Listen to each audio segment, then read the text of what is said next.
नमस्कार. प्रमिलास रेसिपीमध्ये तुमचं सर्वांचं खूप खूप खूप स्वागत. आज आपण प्रमिलास रेसिपीमध्ये आषाढी एकादशीच्या उपवासासाठी मऊ लुसलुशीत मोकळी मोकळी होणारी छान अशी साबुदाण्याची खिचडी आणि ओल्या खोबऱ्याची तिखट झणझणीत आमटी तयार करतोय. आता ही खिचडी केल्यानंतर छान मोकळी मोकळी व्हावी, मऊ लुसलुशीत व्हावी, चिकट होऊ नये म्हणून रेसिपी करताना बरेचशा छोट्या छोट्या टिप्स सुद्धा सांगितलेल्या आहेत. त्याच्यासाठी तुम्ही संपूर्ण रेसिपी बघा. आता इथे आपली मस्त अशी मऊ लुसलुशीत खिचडी आणि ओल्या खोबऱ्याची तिखट झणझणीत आमटी खाण्यासाठी तयार झाली. लगेचच रेसिपीला सुरुवात करूयात. एका मोठ्या भांड्यामध्ये साबुदाणे घेऊया. आता साबुदाण्यामध्ये भरपूर पाणी घालायचं आणि हाताने चांगले असे साबुदाणे चोळून धुवून घ्यायचे. हलक्या हाताने चोळून असे धुवून घ्यायचे. साबुदाण्याला भरपूर टार्च असतं. असं चोळून धुतल्यामुळे पांढरं पाणी निघतं. ते 2-3 वेळा व्यवस्थित धुवून काढायचे. असं धुवून साबुदाणे व्यवस्थित घेतले की खिचडी अगदी छान मोकळी मोकळी होते. त्याच्यासाठी आणखी आपण 2 पाण्याने साबुदाणे धुवून घेऊया. आता साबुदाणे 2-3 पाण्याने चांगले इथं मी धुवून घेतलेले. आता साबुदाणे भिजण्यासाठी आपल्याला ह्याच्यामध्ये पाणी घालायचे. तर पाणी सुद्धा घालताना मोजून घालायचं. असं साबुदाण्याच्या वरती 1 इंचभर येईल असं बोटाने मोजून बघायचं आणि पाणी घालायचं. म्हणजे पाणी जास्त होत नाही. पाणी जरी साबुदाण्यामध्ये भिजताना जास्त झालं ना तरी सुद्धा आपली खिचडी मोकळी मोकळी न होता चिकट होते. त्याच्यासाठी किंवा आपण ज्या भांड्याने साबुदाणे इथे मोजून घेतो त्या भांड्याने पाऊण भांडं जरी पाणी घातलं ना तरी सुद्धा अगदी छान साबुदाणे भिजले जातात. आता आपण साबुदाण्यांवरती झाकण घालूया आणि सकाळी ह्याची खिचडी करूया. आता खिचडी करण्यासाठी इथं मी रात्रभर साबुदाणे भिजवून घेतलेले. झाकण उघडून बघूया. हे बघा अगदी मस्त भिजवून फुलून आलेले असे टप्पोरे झालेले आहेत साबुदाणे आणि प्रत्येक साबुदाणा अगदी आतपर्यंत छान भिजलेला आहे आणि असा मऊसूत झालेला आहे. बघा आता हाताने सगळे साबुदाणे चांगले मोकळे करून घेऊया. कधी कधी साबुदाण्याची जर क्वालिटी चांगली नसेल ना तर साबुदाणे आपण रात्रभर जरी चांगले भिजवून घेतलेले असले तरी सुद्धा भांड्याच्या तळाशी साबुदाण्यामध्ये थोडंसं पाणी राहतं आणि त्याच्यामुळे सुद्धा आपली खिचडी खूप अशी चिकट होते आणि साबुदाण्याची खिचडी करताना साबुदाण्याचे गोळे गोळे होतात. त्याच्यासाठी जरा चांगलेच साबुदाणे इथं घ्यायचे खिचडी करता. आणि तसे जर साबुदाणे तुमच्याकडे असतील तर कमीत कमी पाणी घालून साबुदाणे भिजवून घ्यायचे. साबुदाणे मी चांगल्या हाताने मोकळे करून घेतलेत. 10 मिनिटांकरता आपण झाकून बाजूला ठेवूया आणि तोपर्यंत ओलं खोबरं शेंगदाण्याची मस्त अशी तिखट झणझणीत आमटी तयार करूया. तर बऱ्याच जणांना खिचडीसोबत दही खायला आवडतं. तर थंडीच्या दिवसात किंवा पावसाळ्याच्या दिवसात दही खाल्ल्याने सुद्धा बऱ्याच जणांना सर्दी खोकल्याचा त्रास होतो. तर त्याच्यासाठी आज आपण मस्त अशी ओल्या खोबऱ्याची आणि शेंगदाण्याची झणझणीत आमटी तयार करूया.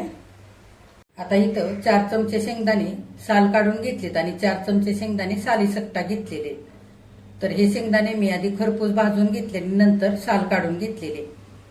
जर तुम्हाला आवडत असेल तर संपूर्णपणे सालीसकटाच तुम्ही इथं शेंगदाण्याचं कूट करून घेऊ शकता. सालीसकटा केलेल्या कुटानेच आमटी छान लागते. पण आमटी छान दिसण्याकरता मी थोडेसे शेंगदाण्याचं साल काढून घेतलंय. तर दोन्ही सुद्धा शेंगदाणे घेतलेत ते 4-4 चमचे घेतलेत. एकूण 8 चमचे शेंगदाणे घेतलेले. ते मिक्सरच्या भांड्यामध्ये घेऊया आणि रवाळ असे बारीक करून घेऊया. आता इथं शेंगदाण्याचं असं रवाळ कूट करून घेतलेलं आहे. फार अगदी बारीक पिठासारखं केलेलं नाही किंवा जाडही ठेवलेलं नाही. अगदी असं रवाळ केलेलं आहे. ह्याच पद्धतीने कूट तयार करायचं म्हणजे आमटी खाताना खूप भारी लागते. आता आमटी करण्यासाठी इथं मी 2 मिरच्या तिखट घेतल्यात आणि कमी तिखट 2 मिरच्या घेतलेल्या. थोडंसं आलं घेतलंय साल काढून स्वच्छ धुवून आणि 1 छोटी वाटी भरून ओलं खोबरं खरवडून घेतलेलं. ओलं खोबरं जर नसेल तर थोडंसं डेसिकेटेड कोकोनट 20 मिनिटाकरता कोमट पाण्यामध्ये भिजवून तेही तुम्ही इथंच वापरू शकता. आणि इथं मध्यम आकाराचा 1 बटाटा साल काढून स्वच्छ धुवून घेतला आणि असा बारीक किसणीने किसून घेतलाय आणि पाण्यामध्ये ठेवलेला आहे. आमटी करताच आपल्याला हा बटाटा लागणार आहे. आता आपण हे सगळं साहित्य मिक्सरच्या भांड्यामध्ये घेऊया.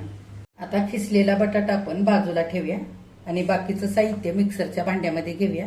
शेंगदाणे वाटले तेच भांडं मी इथं घेतलेलं आहे. सगळं खोबरं घ्यायचं, मिरच्या आणि आलं आणि पाणी घालून मस्त असं गंधासारखं बारीक वाटून घ्यायचं. सगळं खोबऱ्याचं असं वाटण गंधासारखं बारीक वाटून घेतलेलं आहे. तुम्ही जर जिरं कोथिंबीर खात असाल उपासाला तर थोडीशी कोथिंबीर सुद्धा तुम्ही इथे ह्या वाटणामध्ये घालून व बारीक करून घेऊ शकता. आता आमटी करण्यासाठी गॅसवर कढई ठेवले. 2 चमचे तेल घालूया. आता तेल चांगलं गरम झालेलं आहे. तुम्हाला जर जिरं आणि कोथिंबीर घालायची असेल फोडणीला तर घालू शकता. तर आम्ही सुद्धा उपासाला जिरं कोथिंबीर असं खात नाही, त्याच्यासाठी तेलामध्ये आता हा आपण खिसून ठेवलेला बटाटा घालूया. हा खिसलेला बटाटा 2 पाण्याने स्वच्छ आणखी धुवून घेतला आणि पिळून घेतलेला आहे. आता तेलामध्ये चांगला बटाटा परतवून घ्यायचा.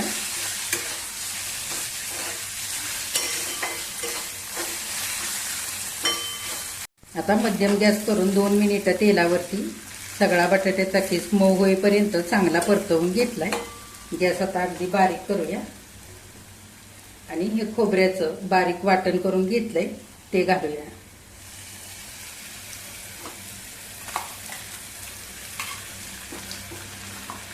आता चांगलं परतवून घेऊया तेलावरती. आता खोबऱ्याचं वाटण घातल्यानंतर सगळं वाटण तेल सुटेपर्यंत चांगलं मी 2-3 मिनिटं परतवून घेतलेलं आहे. खोबऱ्याचा सगळा कच्चापणा जाईपर्यंत सगळं वाटण चांगलं परतवून घ्यायचं. आता बटाटा आणि खोबऱ्याचं वाटण छान एकजीव झालेलं आहे. आता ज्या मिक्सरच्या भांड्यामध्ये खोबऱ्याचं वाटण वाटलं होतं त्यातच मी पाणी घेतलेलं आहे आणि भांडं धुवून आपण लागेल तेवढं पाणी घालूया. तुम्हाला किती आमटी करायची त्या अंदाजाने पाणी घालायचं. सगळं चांगलं एकदा हलवून घेऊया. आता लागेल तितकं मी आमटीमध्ये पाणी घातलेलं आहे. आता इथं बारीक कूट करून घेतला होता त्यातला 2-3 चमचे कूट मी काढून ठेवला आणि भाजलेल्या शेंगदाण्याचा जाडसर 2-3 चमचे इथे कूट घेतलेला आहे. आता हा बारीक केलेला 2-3 चमचे कूट आणि ओबडधोबड 2-3 चमचे कूट केलेला आहे तो आपण सगळा घालूया. तुमच्या आवडीप्रमाणे तुम्ही इथे शेंगदाण्याचा कूट कमी जास्त करू शकता. आता सगळं चांगलं हलवून घेऊया. आता चवीनुसार मीठ घालूया आणि सगळं चांगलं एकदा हलवून घेऊया. थोडासा जाडसर सुद्धा शेंगदाण्याचा कूट घालायचा, म्हणजे आमटी खाताना शेंगदाण्याचा कूट दाताखाली आला ना की आमटी खायला पण खूप छान लागते, मस्त चविष्ट लागते. आता आपण आमटी चांगली एक 5 ते 7 मिनिटं उकळू देऊया. आता आमटीला चांगली उकळी आलेली. एकदा आमटी चांगली हलवून घेऊया आणि गॅस बारीक करून 7 ते 8 मिनिटं चांगली आमटी आपल्याला शिजवून घ्यायची आणि थोडीशी आटवून घ्यायची. चांगली दाटसर होईपर्यंत शिजवायची. 7 ते 8 मिनिटं अगदी बारीक गॅस करून आमटी इथं मी थोडीशी आटेपर्यंत शिजवून घेतलेले आणि अधूनमधून शिजत असताना हलवून सुद्धा घेतले. खिसलेला बटाटा आमटीमध्ये छान एकजीव झालेला आहे. आता शेवटी आपण एकदा सगळी आमटी हलवून घेऊया. मस्त अशी उपासाची दाटसर चविष्ट आमटी इथे करून तयार झालेली. ही ओल्या खोबऱ्याची आमटी खिचडी सोबत खायला तर खूपच भारी लागते. आता गॅस बंद करूया. आता उपासाची आमटी तयार झाली. आपण खिचडी करून घेऊया. एक पळी भरून कढईमध्ये तेल घालूया. आता तेल चांगलं गरम झालेलं आहे. तुम्हाला जर तूप घालून खिचडी करायची असेल तर तेलाऐवजी तुम्ही ह्या जागी तूपही घालू शकता. आता इथं मी तिखट मिरचीचा 1 चमचाभर ठेचा करून घेतलाय, ओबडधोबड असा, तो घालूया.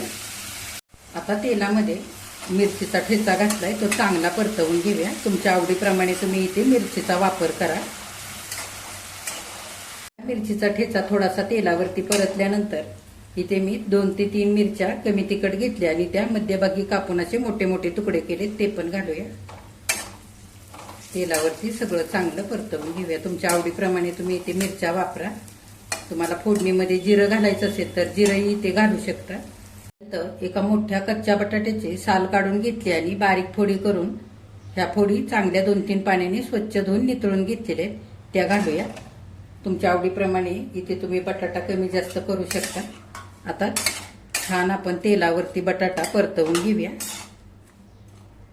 आता 1 मिनिटभर तेलावरती चांगला बटाटा मी परतवून घेतलाय. आता आपल्याला थोडंसं बटाट्यापुरतं मीठ घालायचंय. मीठ घातल्यामुळे बटाटाही आपला चांगला शिजला जाईल आणि बटाट्याला मीठही चांगलं लागेल. खिचडी करताना आपण वरून मीठ घालतो त्यावेळेला बटाट्याला चांगलं मीठ लागत नाही, त्याच्यामुळे खिचडी चवीला चांगली लागत नाही. तर आता आपण थोडंसं मीठ घालूया बटाट्यापुरतं आणि बटाटा चांगला हलवून घेऊया. मीठ घातल्यानंतर 1 मिनिटभर बटाटा चांगला मी तेलावरती परतवून घेतलेला आहे. गॅस मध्यम करायचा आणि 5-6 मिनिटं एकसारखा बटाट्याच्या फोडी हलवून सोनेरी रंगावरती चांगल्या परतवून घ्यायच्यात, म्हणजे 70 ते 80% बटाट्याच्या फोडी आपल्या चांगल्या शिजल्या जातील. बटाट्याच्या फोडी परततायत तोपर्यंत भिजवलेला साबुदाणा इथे मी एका मोठ्या भांड्यामध्ये घेतलेला आहे. आता ह्याच्यामध्ये आपल्याला शेंगदाण्याचं कूट आणि मीठ आत्ताच घालायचंय, चांगलं मिसळून घ्यायचंय आणि नंतरच परतण्यासाठी साबुदाणे बटाट्यावरती घालायचे. आता आपण काय करतो खिचडी करताना, बटाटा परतत आला की त्याच्यावरती साबुदाणे घालतो, नंतर शेंगदाण्याचं कूट मीठ घालतो आणि तोपर्यंत कढई भरपूर गरम झालेली असते, त्याच्यामुळे घातलेले साबुदाणे कढईला चिकटून बसतात आणि खिचडी सुद्धा कढईला चिकटते आणि चिकटही होऊ शकते. त्याच्यासाठी आधीच कूट आणि मीठ घालून घ्यायचं. आता इथं मी पाऊण वाटी जाडसर असं भाजलेल्या शेंगदाण्याचं कूट करून घेतलंय, ते घालूया. थोडंसं ओबड धोबड कूट आणि थोडंसं बारीक केलेलं कूट घालायचंय. हे बारीक केलेलं कूट सुद्धा शेंगदाणे चांगले खरपूस भाजूनच बारीक कूट करून घेतलंय, ते सुद्धा घालूया. हे सुद्धा मी पाऊण वाटी घेतलेलं आहे आणि चवीनुसार मीठ घालूया. बटाट्यामध्ये आपण मीठ घातलेलं आहे. आता साबुदाण्यामध्ये मीठ आणि शेंगदाण्याचं कूट चांगलं मिसळून घेऊया.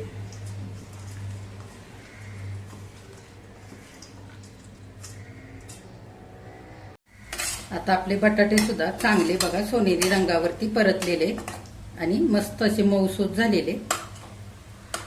70 ते 80% चांगले बटाटे सुद्धा शिजलेले. आता आपण कूट आणि मीठ घालून तयार केलेले हे साबुदाणे बटाट्यावरती घालूया. थोडंसं ओबड धोबड केलेलं सुद्धा शेंगदाण्याचं कूट घालायचं, म्हणजे खिचडी खाताना दाताखाली आलं ना कूट की छान लागते खिचडी चवीला खायला. आता आपण सगळी खिचडी चांगली पटापट हलवून घेऊया.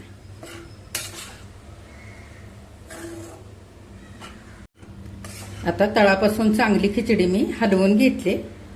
सगळा बटाटा साबुदाण्यामध्ये चांगला मिसळलेला आहे. आता गॅस मध्यम करायचा आणि 1-2 मिनिटं तळापासून चांगली खिचडी एकसारखी हलवून घ्यायची. आता गॅस मध्यम करून 2 मिनिटं खिचडी चांगली मी परतवून घेतलेली. आता थोडीशी खिचडी अशी कढईमध्ये पसरवून घ्यायची आणि 25 ते 30 सेकंदांकरता झाकण घालून आपल्याला एक वाफ काढायची. फार वेळही आपल्याला इथं झाकण घालायचं नाही, नाहीतर आतल्या बाजूने झाकणाला पाणी सुटतं आणि ते पाणी खिचडीमध्ये पडून खिचडी चिकट होऊ शकते. त्याच्यासाठी काही सेकंदच आपल्याला झाकण घालायचंय. आता 25 ते 30 सेकंद झालेले झाकण काढूया आणि पुन्हा खिचडी तळापासून चांगली परतवून घेऊया. असं 1-2 वेळा झाकण घालून खिचडी परतवून घ्यायचे. साबुदाणे चांगले असे काचेसारखे होईपर्यंत आपल्याला खिचडी मस्त अशी परतवून घ्यायची. हे बघा छान 10 मिनिटं बारीक गॅसवरती एकसारखी तळापासून खिचडी हलवून चांगली परतवून घेतलेली. अधूनमधून खिचडी परतवताना झाकण सुद्धा मी काही सेकंदांपुरतं घातलं होतं. मस्त मऊ लुसलुशीत आणि मोकळी मोकळी अशी आपली इथे साबुदाण्याची खिचडी तयार झालेली आहे. बघा एकूण एक साबुदाणा असा मस्त फुललेला आहे आणि काचेसारखा झालेला आहे. कुठेही अशी अजिबात खिचडी चिकट झालेली नाही आणि कढईला देखील चिकटलेली नाही. खिचडी करण्यासाठी अशी मोठी कढई वापरायची, म्हणजे साबुदाणे कढईला चिकटत नाहीत आणि खिचडी आपली चिकट होत नाही त्याच्यासाठी. आता आपली 10 मिनिटानंतर खिचडी इथे छान परतवून तयार झालेली. तर शेवटी जर तुम्हाला आवडत असेल तर थोडेसे तळलेले शेंगदाणे घालू शकता, थोडासा लिंबाचा रस, दळलेली साखर असं सुद्धा तुम्ही घालू शकता. तर मला ही अशीच तिखट खिचडी खायला खूप आवडते, तर त्याच्यासाठी मी इथे असं काही घातलेलं नाहीये. गॅस बंद करूया आणि ही खिचडी आता ताटामध्ये काढूया. आता ताटामध्ये आमटी आणि खिचडी वाढून घेऊया. तर आधी आपण हे ओल्या खोबऱ्याची आमटी घेऊया.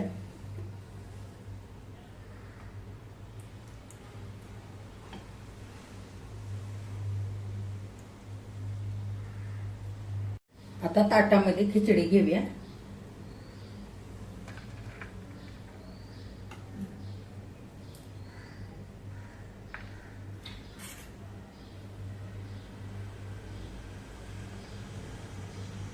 बघा, आषाढी एकादशीच्या उपवासासाठी मस्त अशी साबुदाण्याची खिचडी आणि ओल्या खोबऱ्याची तिखट झणझणीत आमटी इथे करून तयार झालेली आहे खाण्यासाठी. बघा खिचडी किती मस्त झाली, मोकळी मोकळी आणि मऊ लुसलुशीत अशी इथे खिचडी करून तयार झालेली आहे. अशा ओल्या खोबऱ्याच्या आमटी सोबत सुद्धा ही खिचडी खायला खूप भारी लागते, किंवा तुम्ही दह्यासोबत सुद्धा खाऊ शकता. तर आता उपासाला तुम्ही सुद्धा अशी खिचडी आणि ओल्या खोबऱ्याची आमटी नक्की करून बघा. तुम्ही केल्यानंतर कमेंट करायला अजिबात विसरू नका. आजची रेसिपी आवडल्यास एक लाईक सुद्धा करा आणि जे कोणी आता माझ्या रेसिपीज नव्याने बघत आहेत त्यांनी माझ्या चॅनेलला जरूर सबस्क्राईब सुद्धा करा.